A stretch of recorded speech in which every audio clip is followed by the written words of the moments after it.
Okay, so the next class is next Wednesday. We talked about more materials can be brazed than soldered because you got more reactive fluxes, you got more temperature, that means more residual stress. It also means you can get stronger joints because you're operating at room temperature above the creep regime. One thing I didn't tell you yesterday, a rule of thumb, which I use, and this is a pretty coarse rule of thumb, but on solder joints, you should never, ever use a solder joint within 100 degrees centigrade of its melting temperature. That means a regular lead tin solder, eutectic solder, which melts at 183 C, you shouldn't use above 83 degrees centigrade. Now, electronic circuits may get up to 50 degrees centigrade, you know, if they're running hot or something, so you can use regular lead tin solder. But just as a rule, I found a number of failures when people try to operate within 50 degrees of the melting temperature of the solder. Another rule of thumb that I use with solders is never stress them at more than 1,000 psi, and preferably not more than 500 psi. In fact, the best thing with solder joints is to make some mechanical interlocking and just use the solder joint as a seal. And so it's not the solder metal is not bearing the stress. You either put screws in it, and then you use the solder to seal it, and essentially make the hermetic seal. So you're not loading the solder. Solders don't like to be loaded, certainly not for long periods of time. But brazes can go to higher temperatures, greater strengths because of their higher melting points. We mentioned that thinner braze joints are stronger. That's also true of solder joints. It's true of adhesive bonded joints.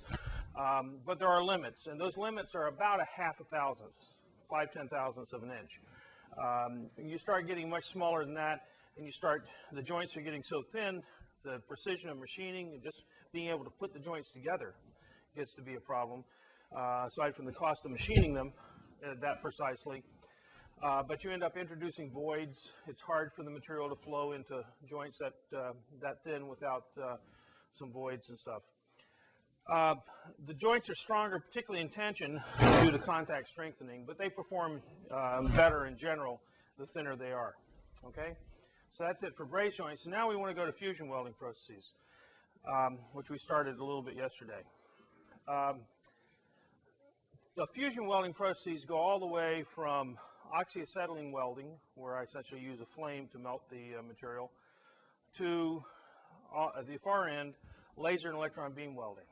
And just like I said, all the other bonding processes we could kind of think of in terms of surface roughness and surface contamination being the fundamental things that are going on.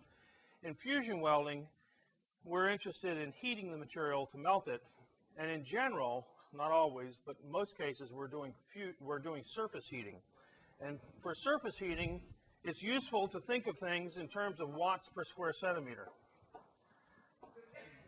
And so this is a log scale of watts per square centimeter impinging on the surface. The sun's rays are something on the order of a few tenths of a watt per square centimeter if it's a nice sunny day out. In fact, there's some sort of standard sun when you have a bright sun kind of at the equator or something. There's one spot on Maui that is equal to 1.3 suns. It's 30% brighter than the regular sun because the reflection of the sun off the mountains basically concentrates and focuses the sun's rays. So if you want to get a suntan in Cancer, you can go to Maui. If you don't want to get a suntan in Cancer, you can go to Maui. It's pretty nice anyway, if you don't stay there too long. Anyone ever gotten island fever? Know what it is? Yeah, a few of you have gotten island fever. If you're on a small island for more than about a week, a lot of people start not exactly like claustrophobia, but you start realizing you're on a small island. My brother lives in Maui, and I was there for 10 days, and after about a week, you realize you've seen everything on the island. There's nothing left, you know, and what are you going to do, you know? Anyway, it turns out that if I'm interested in heating the surface of metals, I have two limits. Below about 300 watts per square centimeter, and on a log scale, 300 is halfway in between, right? 3 times 3 is 10, approximately. 3.1 times 3.1, or whatever it is 10, right? But so on a log scale, half a decade is roughly 300. At about 300 watts per square centimeter, or below that, you can't melt the surface of the metal. The metals in general, now if I was talking tin or something like that, yeah, you can go with very low melting metal on me, or you could go with a very low thermal diffusivity material like plutonium or something on me. But most metals, copper, aluminum, iron, titanium, nickel, most common metals, if I have a surface heat flux of 300 watts per square centimeter or less, I cannot bring the metal up to its melting temperature because it conducts it away. The thermal conductivity of the steel, not steel, the metal is such, it will conduct the heat away faster than I can store it on the surface, if you will. Okay, so it's conducting away, and I'll prove that to you next week in my most dangerous demonstration yet. What happens up at this end of this scale? At somewhere around 10 to the 6th or 3 times 10 to the 6th, yeah. So you're vaporizing the metal, and in fact, here you can't carry, on that end, you can't carry the heat away, or you can't keep the heat there. It's being carried away too fast. Here you can't carry it away fast enough. You're the opposite extreme. And you start vaporizing the metal, certainly at 10 to the 7th, and I've started dotting these things. Depending on the thermal conductivity of the metal you've got, if you've got aluminum and copper, you may be able to go to 3 times 10 to the 6th and still produce a weld. You go to 10 to the 7th or 10 to the 8th, and you start laser or electron beam hole drilling. And it turns out lasers and electron beams are up in this range. In fact, in special pulse lasers, you can get 10 to the 10th or 10 to the 12th watts per square centimeters. Now, just for a few nanoseconds, but nonetheless, you can get very high heat intensities. And in fact, that's what they do with laser weapons or particle beam weapons. They're trying to hit them with something like 10 to the 7th watts per square centimeter, and you essentially ablate the material. You send a shock wave through the material. At 10 to the 8th, you basically start shock hardening the material. You essentially have a little explosion on the surface because you're putting heat in so rapidly, the material wants to expand, but it's got inertia, and it basically, the expansion of the heated metal just sends a shock wave through the material. You get 10 to 10 to the 8th, and that shock wave can be 100,000 psi. You could shatter the material. So if you get 10 to the 8th on a laser weapon, you know, the thing will just shatter on you from the stress, thermally induced stresses of a shock wave on the surface. But at 10 to the 6th, we'll talk about what it looks like. You can actually start to weld at 10 to the 6th with laser and electron beam. You don't need to go higher. At 10 to the 7th, you drill holes. And I have passed around those turbine blades before with the little holes in them for the cooling passages. And those are electron beam and laser hole drilled. And you do that because you're essentially melting the material and blowing it out. And you saw the Japanese movie of high energy density welding and cutting. 10 to the 3rd is basically an oxy-fuel, typically acetylene, which is C2H2, and we'll talk about acetylene later. But that type of flame will give you about 1,000 watts per square centimeter.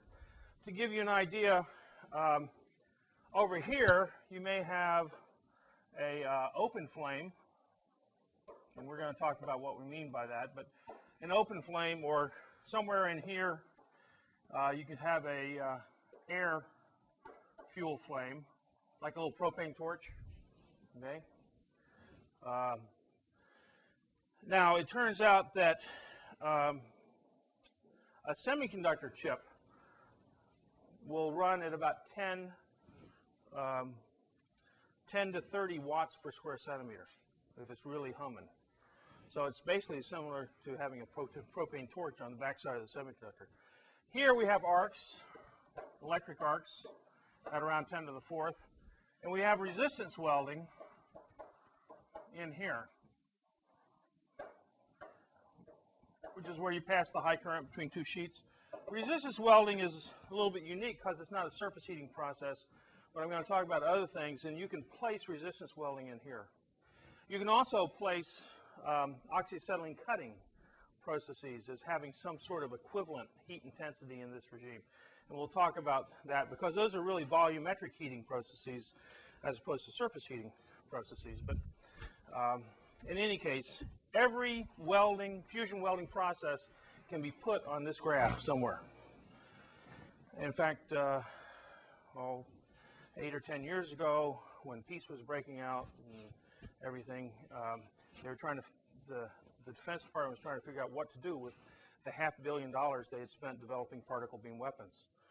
And so they had a 3-day workshop down in Washington, D.C. area, and they invited me to it and have all these physicists who had been spending $500 million over the previous 10 years trying to develop particle beam weapons. And I think I mentioned these things before. These are megavolt electron beams.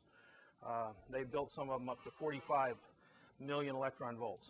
You don't really like to go above 10 million electron volts. Anybody know why? Yeah.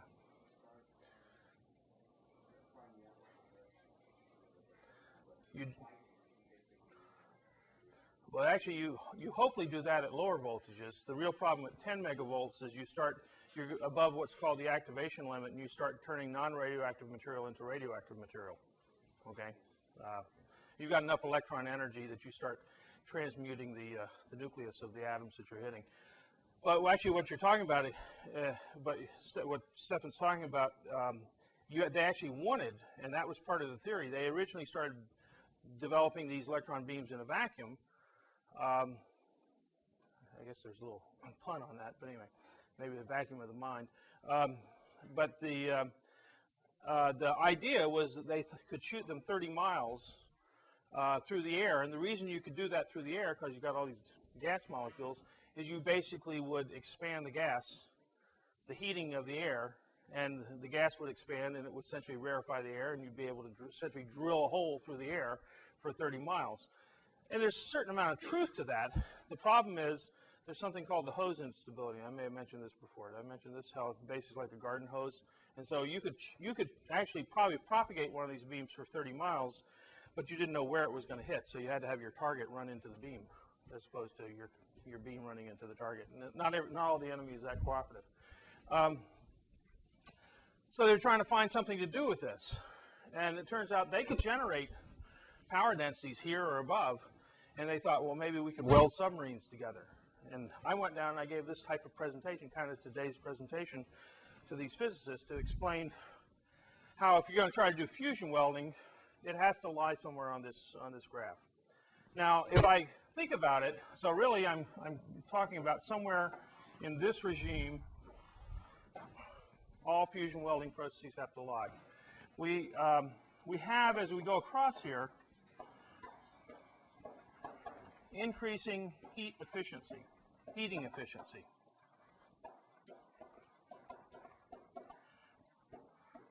And by that I mean how much heat is actually going into melting the metal.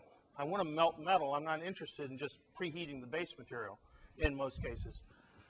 So if I'm over here at 10 to the third, I may have something on the order of 10% efficient. 90% of my heat is just going into warming up everything else around. The base material is heating.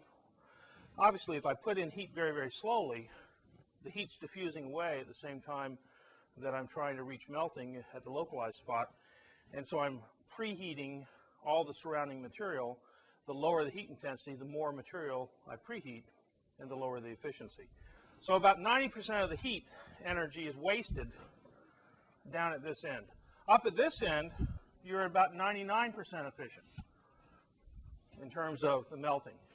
And in here, in arcs, it can be anywhere from 0.3 to 0.7 are typical numbers in the literature, depending on the type of arc.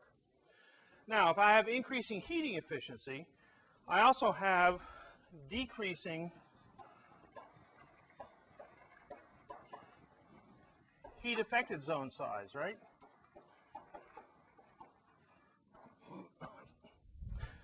If the heat affected zone is the region between the fusion line where I melted into the solid for some distance where I've altered the structure of the metal, then in a steel, that's typically the gamma alpha transformation where you go from FCC to BCC crystal structure. So you actually have a very distinct heat affected zone. I think when I handed around that piece of HY80, you could see a heat affected zone several millimeters in size. It turns out if you are putting a lot of your heat and wasting the heat and some of it's diffusing away, you're going to have a big heat affected zone. So the heat affected zones over here can be on the order of 1 to 10 centimeters in size in steel or something like that. Here they'll be on the order of, if I'm talking centimeters, 1/10 of a centimeter to maybe 1/2 centimeter in size. And over here, it turns out they'll be 1/10 to 1/2 centimeter in size. They don't get any smaller once I go above 10 to the 4th. Anybody know where that is? It turns out when you get to 50% efficient, you're not putting a lot of extra heat in during the heating part of the cycle. The heat affected zone size over here, when you get to this type of efficiency, is not created during the heating part of the cycle. It's created during the cooling part of the cycle. And so it turns out your heat affected zone size for the high energy density processes of laser and electron beam is going to be controlled not by how long it takes to melt, but by how long it takes to cool. And how long it takes to cool is directly proportional to the width of the heat affected zone. If I have a big, fat, heavy section electron beam weld, and I have a centimeter wide heat affected zone, or fusion zone, I'm going to have a 1/2 centimeter wide heat affected zone, because I got to suck that heat out, heat of fusion out of something that's a centimeter wide, and 1/2 centimeter of it's going to go over here, and 1/2 centimeter of it's going to go over here. And so I'm going to end up with a heat affected zone size in the high energy density processes that's roughly equivalent to the size or width of the fusion zone. So over here, the heat affected zone size is controlled by the heating time, how quickly you're putting the heat in. Over here, it's controlled on how quickly you can take it out, or how much material, how much heat you have to take out of the whole thing. And that's a common fallacy. I still see, I used to see it once a year, now I only see it once every other year, where people say, well, we're using laser and electron beam so we would eliminate the heat affected zone. You can't eliminate the heat affected zone. The only time I've ever seen a weld made that had no heat affected zone was at Lawrence Livermore National Lab about 15 years ago, and they were showing me this weld, and they were interested in the shape of the weld zone and stuff. It had to do with fluid flow in the weld pool, and we were working on that at the time. And they showed me these micrographs of this material. It looked like a metal, but it had no heat affected zone. I actually saw something similar to that when I was doing research on steels, but it was for a different reason. And I said, well, what type of material is this? And they just kept talking about the fluid flow in the weld pools, and they wouldn't answer my question. I asked them about 3 times. Finally, I said, wait, I can't tell you what's going on here unless you let me know. What material is this? I've never seen anything with no heat affected zone. They said, well, it's actually plutonium. Okay, so I just looked at a picture of plutonium. Turns out plutonium is like a ceramic. It has very, very low thermal conductivity, and therefore the heat affected zone can be very, very narrow. In fact, you couldn't see a heat affected zone in this plutonium. I haven't ever had a chance to worry about it since, but fortunately. Okay, so you have decreasing heat affected zone size. If you have longer heating times here and shorter heating times there, you have increasing travel speed.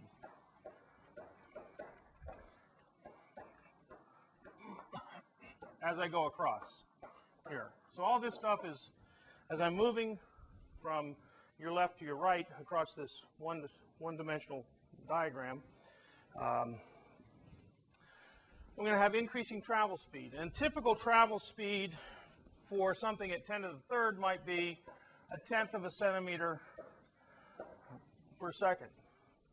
In arcs, the highest travel speeds I get might be, well, actually, let me give you a range, 0.1 to 1/10.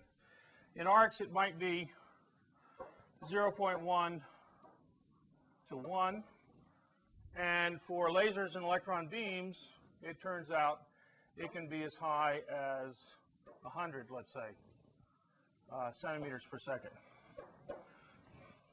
So you get faster and faster travel speeds because you're more and more efficient. You have higher power density, and you obviously can go faster.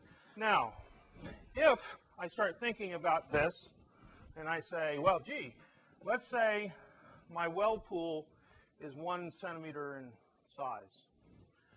So it's 1 centimeter in length here. And I'm going to travel at, oops, that's 0.1. That's supposed to be 0.1. Oh, no, that's supposed to be 1.0. I'm sorry. 1.0. Okay, 0.1 to 1.0. And I'm traveling at a tenth of a centimeter per second. Well, let's just say I'm traveling at, yeah, okay, let's do a tenth of a centimeter per second. So I have a distance d, the diameter of the pool, is equal to, and that's 1, is equal to the velocity times the time. And if that's 1, then it takes 1 second to traverse that pool from one spot to another. If I'm traveling along and I have some point fixed in space and this thing is moving across here, it takes 1 second from the beginning of the pool to the end of the pool to pass that point, right? Now, if I'm welding, I could use different numbers. I should have used a different number and come up with a tenth. But you can see this is all order of magnitude. If I want to control that pool, I have to, and how it wets and the two sides of things, I have to do it with a reaction time that's on the order of some fraction of the size of that pool. So maybe 0.3 of a second or something. Okay. Now, what is typical reaction time? What's your reaction time? If you're stopping, someone jumps in front of your car and you have to slam the brakes on, or you're riding the bike and a car pulls in front of you, 100 milliseconds. Yeah, that's pretty fast. 0.2 seconds. I'll go with 2.2. Half a second, you ought to wake up and get some caffeine.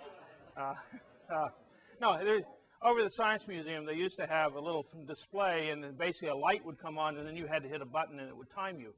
And I think the best I would do would be about 170 milliseconds. Okay, so a tenth of a second, 0.2 of a second. You know, if you didn't quite catch it at the right time, it'll be 2.21 seconds or something. But most people, it's somewhere around 0.15 to 0.25. And younger kids are better. They play the video games better than the older folks like me. Except I used to get higher scores because I would watch for the patterns in the old games. And it turns out in the old games with the patterns, if you knew what was coming next, you know where to shoot. And so I actually could beat the kids in the neighborhood. I had the highest scores. But it wasn't because I had the fastest reflexes. Now there's a game you can play in a bar. Okay, so we're learning something useful here, right? Has anyone ever played this game? Yeah. You know how to drop the bill? See, what you do is they can get as close as they want to George's nose, but without touching it, and without touching the backside. And I'm a little tired. if he can get the game is if you can catch the bill, okay, you know you get the bill, right? If you want to do this, Let him do it. you're not allowed to go down for it. Okay. Okay. Now you can up the ante. So if you up the ante and go for Ben's nose, okay? You want to do it? You don't want to go for Ben? I don't know what the problem is. I do it just fine. Oops. Anyway, the point is, and actually I calculated once how to drop that far. You can go through, and it turns out it's something on the order of a tenth of a second to go half the distance of a bill. Now be careful. If on a sweaty day, I've done this with the class in years past, and I go like that, and it stuck to my thumb, and the guy got the $100 bill. Anyway, so you have to be careful. But the point there is actually a point to this. If I'm doing something over here, it turns out the reaction time to control an oxyacetylene weld pool at 1,000 watts per square centimeter is several seconds. And the time to control an arc weld pool is something on the order of a few tens of milliseconds. The time to control a laser electron beam weld pool is certainly less than a tenth of a second, probably a few tens of milliseconds. In fact, I know it's a few tens of milliseconds, but for other reasons. It has to do with the inertia of the liquid metal and how fast you can push it away, but we'll talk about that later. So, anybody ever taken a welding class? I mean, a real practical welding class, teach you how to weld? Not a class like this. You'll never learn how to weld here. You have. And what they start you with, arcs or oxyacetylene? They start you with arcs, okay? And you did it? And did they start with arcs or oxys? Okay. That's because you guys were probably in classes that we're going to teach you in 6 weeks how to be a welder. And that's not the way it really works in the real world. If you go over here to Wentworth Institute, okay, where they're going to teach you for a year how to be a welder, or you go down to a place like Electric Boat or something, and they're going to take 6 months to train you, because it really takes some skill to be a manual welder. They will often start with oxyacetylene. And the reason for that is it's just like you don't start on the highest level, the fastest level of a video game. You don't know what to look for. You're actually looking at that pool and you're seeing how the pool is moving and the waves of metal going up against the fusion line. And you're trying to watch this stuff and learn how to control that. A really good manual welder can lay down beads that you would think were made by an automatic machine. And I've been fooled a number of times, and I would have sworn something had to have been made by a machine. It's so uniform and so perfect. But in fact, it was put down by a person who is a very skilled person who gets a very beautiful looking weld bead because they've got a lot of skill. It's kind of an art. However, you don't start out on the highest speed of the video game. You start out with oxyacetylene. And so many times, most times, well, I'd say half the time, okay? I've covered all bases that way. About half the time, people are taught with oxyacetylene. They say, why am I taught with oxyacetylene? I'm going to do arc welding. And it's basically because you're talking about skill-based reaction time. Now, you go over here and you realize if I can't control, if my reaction time of any human is not any better than a tenth of a second, and I get beyond 10 to the fourth, I'm up at 10 to the fifth or 10 to the sixth, there is no human that can control the weld pools and do the sensory feedback to control that weld pool. So in fact, the next thing is increasing need to automate. The manual processes are going to be down to that in heat intensity, and the automatic processes are going to be arcs and above. Lasers and electron beam always have to essentially be mechanized or automated to use them. That leads to something else, increasing equipment cost. And unless this has worked for the last 15 years, unless inflation really kills me, but when you're dealing orders of magnitude, you got to have hyperinflation to kill you. You can change this watts per square centimeter to dollars per capital cost of equipment.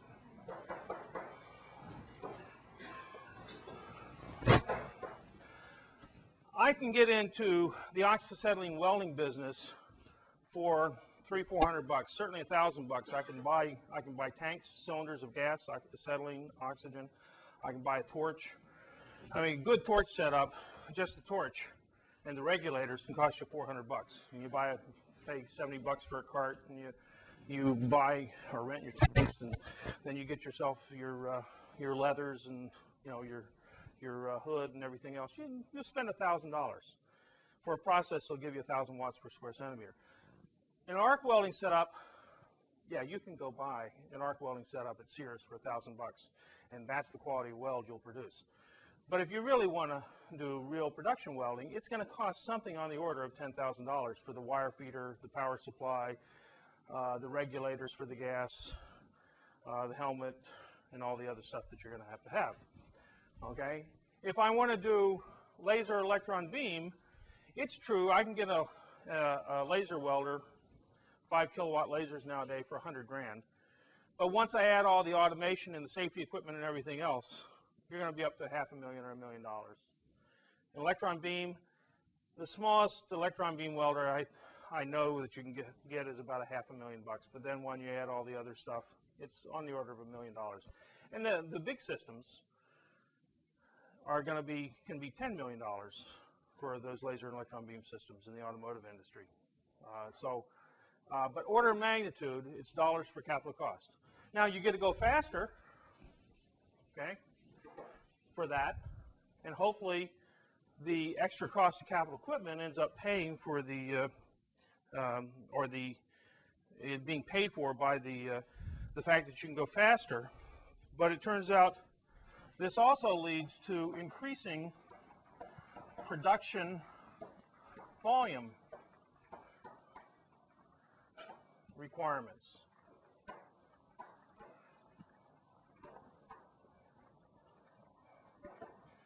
It turns out that if you're the people who tend to do oxyacetylene welder are people like plumbers. You know, they got to come in, they got to make 10 joints in a day in a house or an establishment or something. Arc welding, you can make 100 joints a day or something. Laser and electron beam, you can make 1,000, 10,000 joints in a day. If you work 3 shifts, you can make 300,000 joints in a day. Or I mean, not 300,000, but 3,000 joints or something. If you want. Well, I mean, you don't need to make 3,000 joints in a construction site in a day per welder. I mean, if one guy could do it, but it takes a while to do all the other things to fit up and set up and everything. The actual time spent welding gets to be a small fraction of the total time that someone's working. In fact, for manual welding, about 30% arc time is the max, and typical is more like 10% or 5% arc time. The guy's chipping slag, he's moving the ladder from here to there, he's grinding the surface, he's waiting for the guy to perform NDE or whatever. So the actual efficiency, if you talk about the laborer's time, is very low down here. You start putting this kind of money back at this end into your system, you want to keep it busy, or you got to have very high value added parts. And it turns out, if you look at what industries buy 90% of all the laser and electron beams, it's 2 industries, automotive and aerospace. Why automotive? Increasing production volume requirements. You know, I remember a VP at General Motors once said, we make 50,000 of whatever it is a day. Okay? We don't know how to make 5,000 a day. We only know how to make 50,000 and above in a day. They love electron beams and lasers because they can pump the things through there, and they can, you know, have a whole system to feed the welding process. Why aerospace?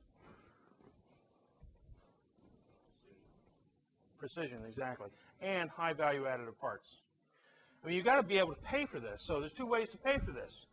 You either can make a lot of cheap parts, which is the automotive industry, or you can make a few expensive parts, which is the aerospace industry.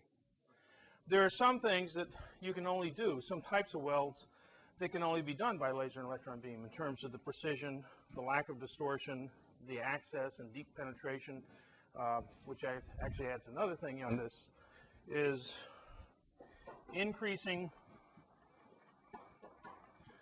depth to width ratio. If I go to oxyacetylene, I'll have a weld pool that has a depth to width ratio of 1/10. It'll be 10 times wider than it is deep. If I go to arcs, I'll have a weld pool that will be basically kind of a semicircle. It'll be about 1/2. If I go over here to laser and electron beam, I can get these deep penetration. I'm just like at 10 to the 7th, I'm drilling holes. Well, at 10 to the 6th, you're drilling holes, but you're backfilling with liquid. At 10 to the 7th, you're drilling holes and you're blowing the liquid out or vaporizing it, and it doesn't exist anymore. But at 10 to the 6th, you drill a deep penetrating hole and the liquid flows around and fills in the hole behind, and that's how you get your penetration. And you saw that in the What Happens in High Energy Density movie, right? So I can get, it turns out the Welding Institute has gotten in the laboratory depth to width ratios of 200 to 1 in aluminum. It's worthless, but they've done it just, you know, for a research thing. The maximum you really want is about 10 to 1. from a practical point of view. Anybody know why you're kind of limit yourself to 10 to 1? No, 7. Yeah, exactly. If I let's take 50 to 1. That would be a 1 millimeter wide weld in a 2-inch plate. Well, 1 millimeter is 40 thousandths of an inch. In a 2-inch plate, I'm going to miss the joint. Okay, I mean the joint, you know, unless I go to really precise machining, and even then, if I'm off by a small angle, I'm going to miss the joint. If I have a weld zone that's only 1 millimeter wide and it's 2 inches deep, gee, I mean that's 50 to 1. Turns out 5 or 10 to 1 is about the most you really want from a practical fit-up fixturing type of point of view. Okay. Turns out the other reason is you really have to be in a research laboratory to keep your beam tuned to be able to give you parallel sides like this. If you don't, you end up with these wavy-shaped fusion zones. And a wavy-shaped fusion zone are little castings. It's like a sausage, and it solidifies with shrinkage in the big fat areas of the sausage, right? You know, a bunch of sausage links all stuck together, right? And, you know, sure, it'll solidify in the thin areas just fine, but you're going to trap porosity and shrinkage of the casting in the fat areas. So you end up producing defects unless your walls of that deep penetrating zone are perfectly parallel, or even better, slightly tapered. But if you slightly taper them, gee, even a half-degree taper is a fair amount of extra width. In fact, there's another good rule of thumb. What if you have 1 degree? I mean, I use this all the time. Okay, you know, just amaze my science and engineering friends with the calculations I can do in my head. And one of them is angular calculations at small angles. If you know one fact, I learned this from the machinist who trained me as a graduate student. 1 degree is 17 thousandths in an inch. Now, if you punch it into your calculator, you'll find that the sine of 1 degree is 0.017. Okay? Or the tangent of 1 degree is 0.017 in your calculator. Okay? I don't care. You know, for this type of approximation, I don't care whether I'm talking the hypotenuse or one of the legs, right? Because the sine for small values of theta, it's equal to the sine of theta is equal to the tangent of theta. Just if you remember that 1 degree is 17 thousandths in an inch. So let's say I have a half-degree taper, which is 1 degree on both sides, right? Half degree on this side, half degree on that side is 1 degree. That means for every inch of height, it's 17 thousandths wider at the top, okay, than it was before. Well, if I only had a 1 millimeter wide weld zone, that's almost 50% increase in the width of the zone per inch. If I had a 1 degree taper, total taper, included taper, on a 2-inch weld with a millimeter wide weld zone, it'd be a millimeter at the bottom, it'd be 2 millimeters at the top. Or actually not 2 millimeters, it'd actually be 0.74 inches. Okay, 0.074 inches, right? Did that in my head, okay? And I didn't even have to figure out the sign of those numbers. You'd be surprised how many times you can. If you get to know some of these little rules of thumb, but you have to be old and gray like me and have done the calculations enough times to know what the calculations are that you end up doing all the time. Let's see if we got anything else. Penetration. Anybody have any questions on any of this? So you see how this one simple graph can basically catalog all the fusion welding processes. And so if anyone comes up and says, oh, I got a great new heat source, all you have to do is say, well, what's the heat intensity? Where does it lie on this graph? And you can start predicting. You can go back to your notes from this class and you can say, well, it's going to have a heat affected zone about 1 centimeter in size or 1/10 of a centimeter. Or you're going to be able to, maximum travel speed is going to be 10 centimeters a second or something like that. Or your heating efficiency is going to be such and such a number. Again, in fact, when they asked me to come in and give a presentation to the physicists on particle beam weapons and could they be used for welding, this is what I did.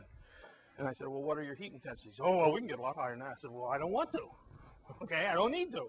It does me no good. Oh, well, we can get higher. I said, well, good.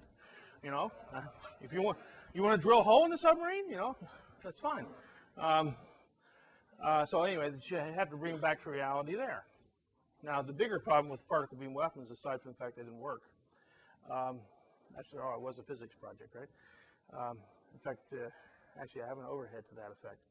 It says if it's green, it's biology. No, if it stinks, it's chemistry. If it's green, it's biology. If it doesn't work, it's physics. If it works and no one knows why, it's engineering. Okay. Anyway, okay, we want to go into flames. We're going to start marching across this thing in the next few days, few lectures, looking at the low heat intensity processes, then going on to which are flames and electron beam flames, and then going to arcs, and then going to lasers and electron beams. We'll come back to resistance welding. Resistance welding, I didn't talk to you about the cost of the equipment, but we could say something about that right now.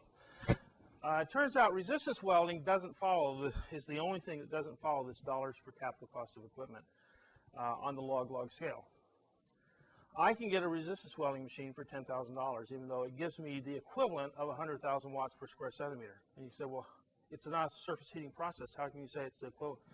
I can say it's the equivalent of 100,000 watts per square centimeter process in terms of the travel speeds I get, the heat effective zone size, the heating efficiencies, the need to automate, all these other things that kind of come out of a surface heating analysis. If I look and see what does a resistance weld produce in terms of travel speeds, heat effective zone size, travel speeds of inches of weld per second, or whatever. Production volume requirements to keep the machine busy and stuff. All those things. Resistance welding is something like 100,000 watts per square centimeter, but it costs you 1/10 as much. It's an order of magnitude cheaper. So now, is there any question why the automotive industry uses resistance spot welding to put sheet metal together as opposed to arc welding? It's 10 times cheaper for the capital equipment, and they're a very capital-intensive industry. So that's why they like it. Going back down to the production volume requirements and equipment costs and stuff, the automotive industry will keep a laser or electron beam unit busy kind of 3 shifts, or let's say 20 shifts a week if they can. You got to have 1 shift for maintenance and stuff, right? 21 shifts in a week. They will keep that machine busy because it's very high capital cost equipment. It might be a $10 million system to feed all these parts in, but that thing is going to be welding all the time. In the aerospace industry, now I'm not talking about $1 parts. I'm talking about $50,000 parts or $5,000 parts. Remember, 1 turbine blade is $4,000 part if it's made right. If it's made wrong, it's a piece of remelt material and has a value of about $30 a pound. But it turns out the on time for an aerospace electron beam machine is probably on the order of 1 or 2% of the workday. Mostly it's sitting there waiting for something to be brought to it. So it's two very different industries. You don't care about the cost of the machine, you care about making the perfect weld in the part. Okay, because you got a $50,000 part, and if you turn it into scrap, you have a $0 part, right? So that's another thing. Okay, let's talk about flames.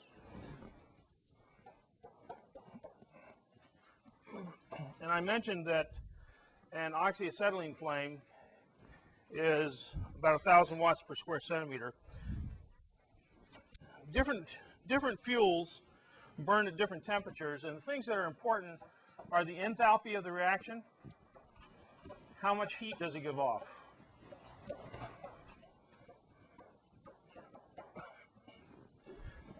As also as important is the stoichiometry.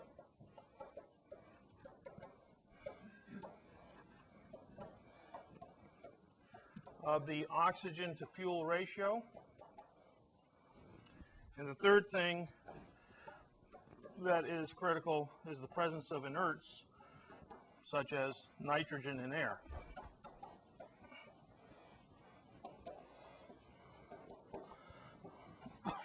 That's a for example, right? If I want to get the highest temperature flame, and the highest temperature flame will give me the greatest heat intensity, I want to have the highest enthalpy of the reaction. And what hydrocarbon will give me the greatest enthalpy of reaction? Acetylene, right. C2H2, basically it's a triple bonded carbon with hydrogen on either side, okay? C2H2, triple bonded carbon, a lot of energy released when you break that bond, that triple bond. Now, propylene is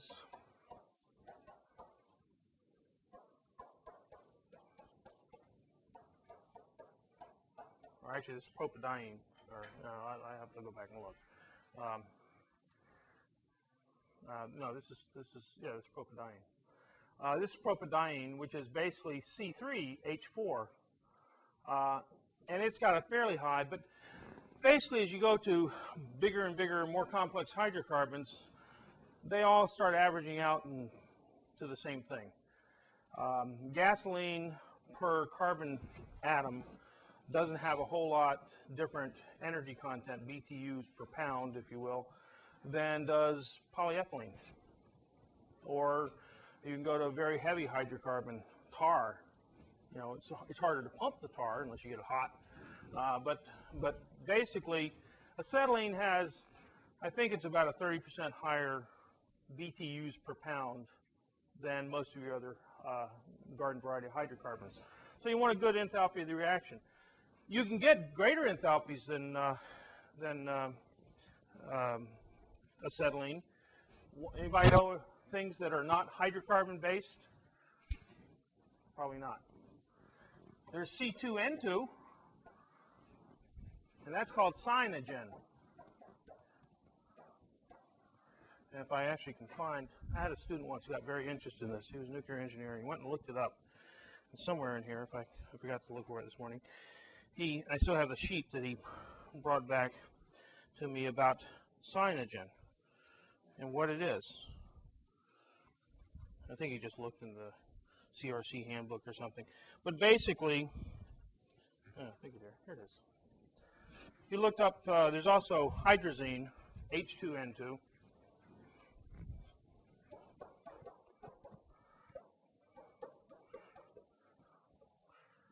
Hydrazine is a material they put into the water of nuclear reactors to try to deoxidize the water, okay, to keep the corrosion down.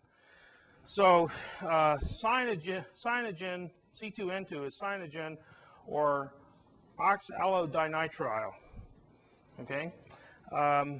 If you're trying to convince someone to weld with it, you probably ought to call it oxalodinitrile rather than cyanogen.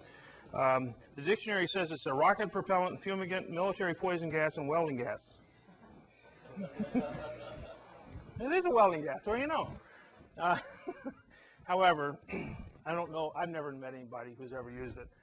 But it is a rocket propellant and stuff. Stores a lot of energy because I've got a triply bonded carbon with these nitrogens, and nitrogens have strong bonds and store a lot of energy. So the next thing that I want to do is stoichiometry, the oxygen-fuel ratio. If I have an overhead for this, forgot. If I look at